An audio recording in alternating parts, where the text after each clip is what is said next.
Бүгінгі біздің сыныптан тыс сабағымыздың тақырыбы робототехника заман талабы деп аталады, сайыс сабақ. Роботтар қарқынды дамып келе жатқан болашақтың жоғарғы технологияларының бірі. Осы сайыс арқылы сіздер логикалық ой өрістеріңізді дамытып, шапшаңдыққа және топпен жұмыс жасауға, ұйымшылдыққа ұмтылатын боларсыздар деп үміттенемін. Енді бүгінгі сайыс кезеңдерімізбен таныстырып өтсем, ең бірінші кезең таныстыру кезеңі, екінші кім жылдам, ғажайып алаң, кино аталымдар және де ең соңғы кезең программа құру. Программа яғни өздеріңіз жазатын боласыздар. Дәлелдеуге болатын пікірлердің заңдылықтары логика өте тамаша. Келесі робототехника бірінші ашық. Сұрағы: гироскоп саласында қолданатын роботтар қалай аталады? Білім беру саласында. Зейнеп? Дұрыс жауабы нау роботтар деп аталады. Бесінші сұрағымыз: робот техникасының тарихында 12 жасында адам тәрізді бірнеше қимыл жасауға мүмкіндігі бар гуманоид автоматының жобасын кім және қашан құрған? Зейнеп? Леонардо да Винчи 1940 жылы дұрыс емес. Леонардо да Винчи 1900 жылдары өмір сүрді ме? 1464 мотор. Тура машинаның моторы сияқты роботтарда не болады? Ол неге жауап береді? Әміржан?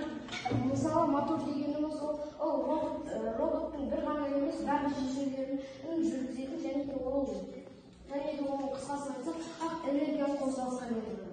Дұрыс, электр қуатын қозғалысқа айналдырады.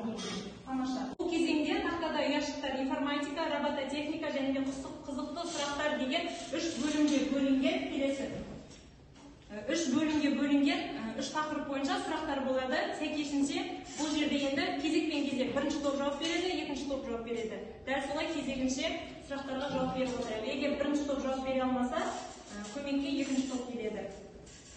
Информатика бірінші ашық. Көптеген жартылай өткізгішті элементтерден тұратын және компьютерде барлық есептеулер мен ақпарат өңдеу жұмыстарын орындайтын микросхема қалай аталады? Зейнеп? Дұрыс емес. Айталы? Процессор деп аталады. Жауап дұрыс. Екінші топқа келеді кезек. Информатика екінші ашық. Сұрағы: ақпараттың түрлерін ата. Айталы? мәтіндік ақпарат және де дыбыстық ақпарат, графикалық ақпарат және де есептік ақпарат. Сандық видео. Дұрыс. Қызықты сұрақтар екінші ашық. Уильям Грей Уолтер тасбақа деп аталатын алғашқы автономды роботын қай жылы құрастырды? Жылдар тағыда. Уолтер тасбақа деп аталатын алғашқы автономды тағы бір рет басасыздар. Осы тасбақа деп аталатын роботты 1900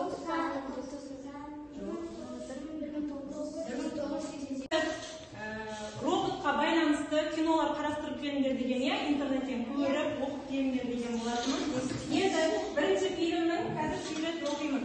Ең үздік полицейлердің бірі қайтыс болғаннан кейін эксперименталды дәрігерлер одан қылмыскерлердің бандасына қарсы күресетін, тынышталамыз, тыңдаймыз. Еш нәрсе әсер етпейтін киборг роботы жасайды.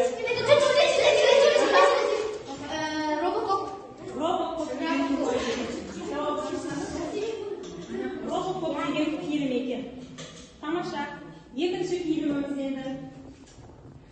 Бұл фильмде басты кейіпкер күндіз қарапайым бағдарламалаушы түнде хакер.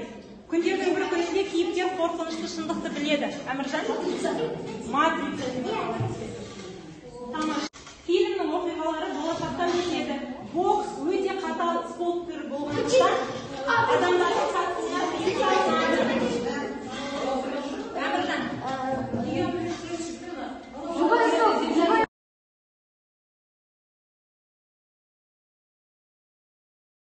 Лего Майнсторм Сефтри программасын қосайық балам, жұптасып жұмыс жасаймыз. Тапсырма сендерге басқаршам роботын жасау.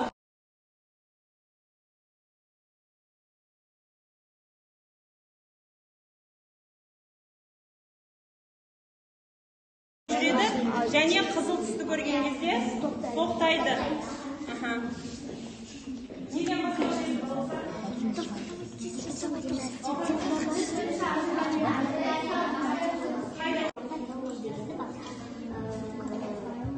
Светаға кіреміз, потом Если вы уақыт беремін, 5 минуттың ішінде жасыл көргенде жүреді.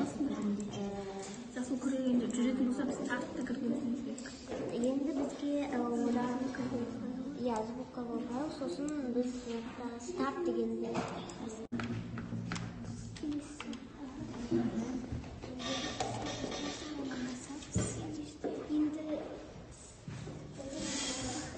қазір бірінші қылып көрсетсін.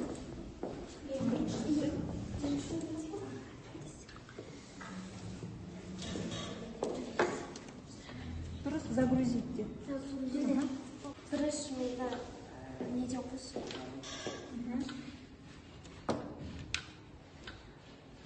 Бұл робот жасыл түсті көрген кезде жүреді, сары түсті көрген кезде баяулап, қызыл түсті көрген кезде тоқтайды. Тоқтау керек. Тамаша. Жарайсыңдар. Кезекті екінші топқа берейік. Екінші топ, екінші топ, иә?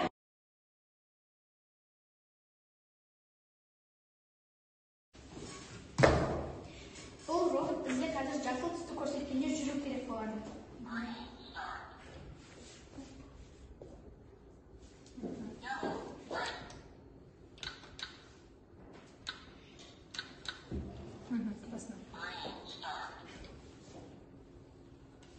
Жүрмей қалды, иә? Бір жерден қате кеткендер демек.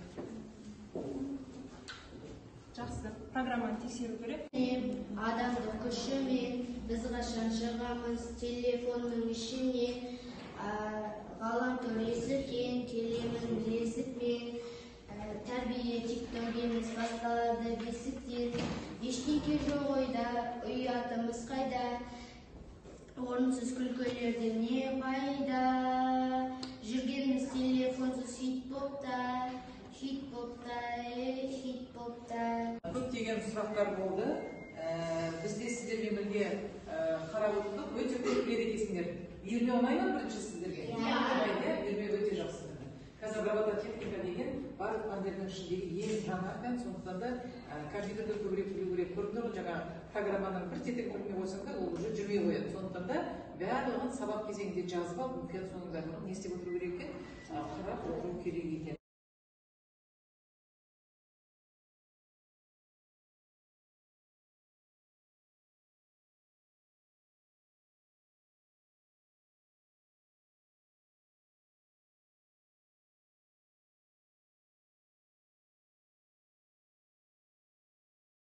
Балалар, сендерге қатысқандарыңа, үнемі робототехникаға келіп жүретіндеріңе рахмет. Сендер келе беріңдер, мен үйретемін. Рахмет.